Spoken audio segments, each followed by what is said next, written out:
Coucou, c'est la fée enchantée. Pourvu que vous n'ayez pas été trop impatient de connaître la suite.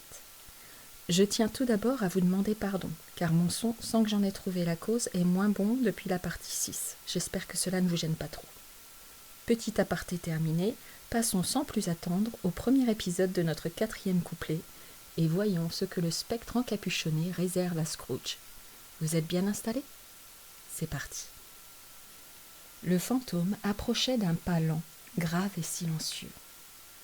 Quand il arriva près de Scrooge, celui-ci fléchit le genou, car cet esprit semblait répandre dans l'air même où il se mouvait une ombre triste et mystérieuse.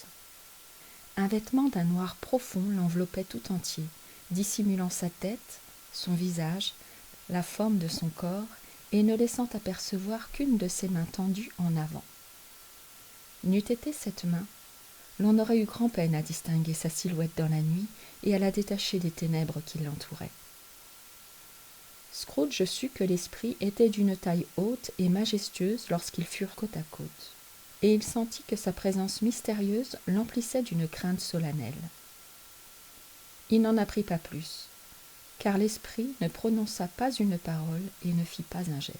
« Je suis en présence de l'esprit des Noëls à venir. » L'esprit ne répondit pas. Il désignait de la main le chemin à prendre.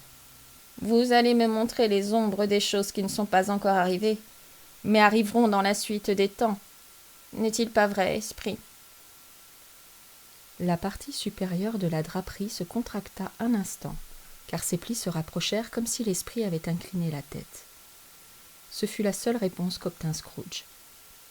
Bien qu'il fût maintenant accoutumé à la fréquentation des esprits, Scrooge avait si peur de la forme silencieuse que ses jambes tremblantes se dérobaient sous lui, et qu'il eut beaucoup de peine à se tenir debout lorsqu'il se prépara à le suivre. L'esprit s'arrêta un moment, comme s'il avait remarqué dans quel état il se trouvait et qu'il voulut lui donner le temps de se remettre. Mais Scrooge n'en fut que plus bouleversé.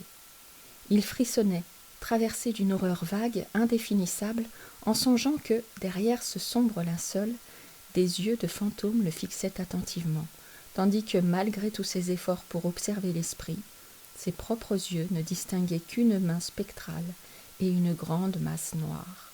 « Fantôme de l'avenir, je vous redoute plus qu'aucun des esprits que j'ai vus. Mais comme je sais que vous êtes venu pour mon bien, et comme j'espère vivre pour devenir un homme différent de ce que j'étais, je suis prête à vous accompagner, avec reconnaissance, là où vous me conduirez. Ne voulez-vous pas me parler ?» Pas de réponse. La main tendue désignait un point droit devant eux. « Conduisez-moi. La nuit est avancée. Elle s'écoule vite et ces heures, je le sais, sont précieuses pour moi. Esprit, soyez mon guide. »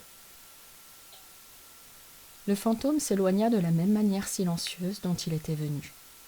Scrooge le suivit dans l'ombre de sa robe, et il lui sembla que cette robe le soulevait et l'emportait.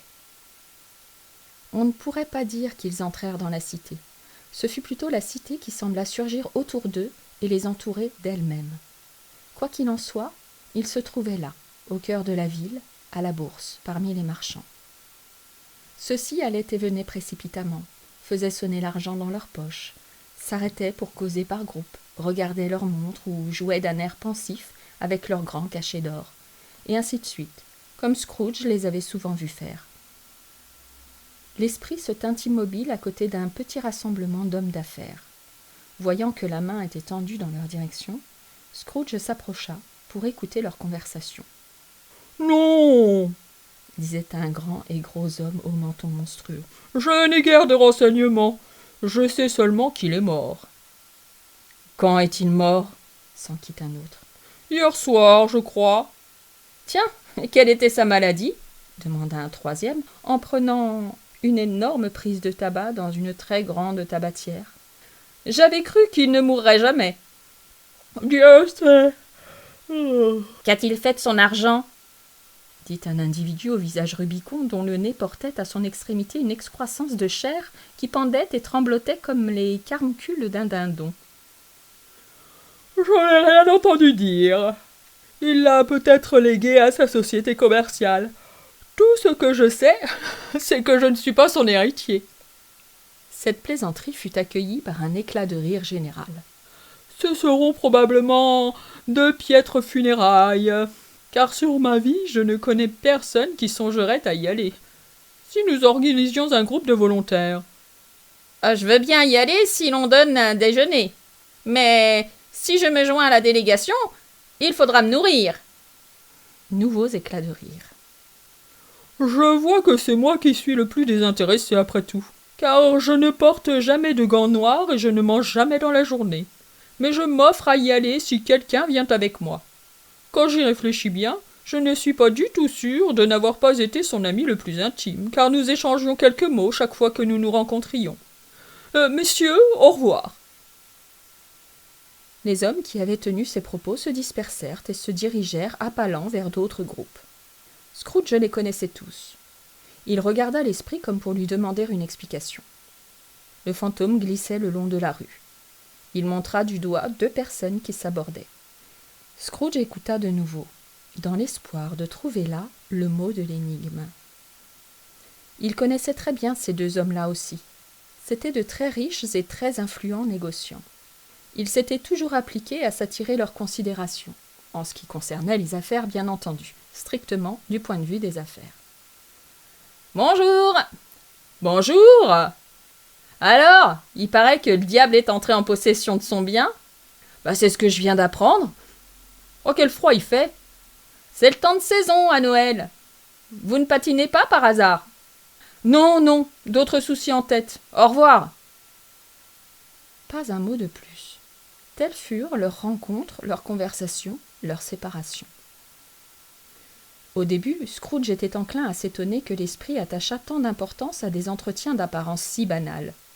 Mais, convaincu qu'il poursuivait quelque dessein secret, il se mit à réfléchir à ce que cela pouvait être. Ces conversations ne se rapportaient sûrement pas à la mort de Jacob, son ex-associé, car cette mort appartenait au passé, et le domaine de l'esprit était l'avenir. Et Scrooge n'arrivait pas à trouver, dans son entourage immédiat, quelqu'un à qui les appliquer. Pourtant, quel que fût l'objet de ces entretiens, il ne doutait pas qu'ils ne continssent une morale cachée, dont le but était de le rendre meilleur. Aussi résolut-il de recueillir précieusement dans sa mémoire tous les mots qu'il entendait, toutes les scènes qu'il voyait, et d'observer avec une attention spéciale son propre personnage quand l'ombre lui en apparaîtrait. Il s'attendait en effet que la conduite de son futur lui-même lui fournît l'indice qui lui manquait et lui rendit plus facile la solution de toutes ces énigmes. Il chercha du regard, en cet endroit, sa propre image. Mais quelqu'un d'autre se tenait dans son coin habituel, et bien que l'horloge marquât l'heure où il venait d'ordinaire, il ne vit pas sa propre apparence dans la multitude qui entrait sous le porche. Il en fut toutefois peu surpris, car il avait déjà médité un changement de vie et il crut voir, il espéra voir, dans cette absence, le fruit de ses résolutions nouvelles. Sombre et calme à ses côtés, se dressait l'esprit, la main tendue. Quand Scrooge s'arracha à sa méditative recherche, il crut distinguer, au mouvement de cette main et à sa position par rapport à lui-même, que les yeux invisibles le fixaient d'un regard perçant. Il frissonna et se sentit transi. C'est déjà terminé pour aujourd'hui, donc je vous donne rendez-vous pour la suite, demain, même heure, même endroit. À demain.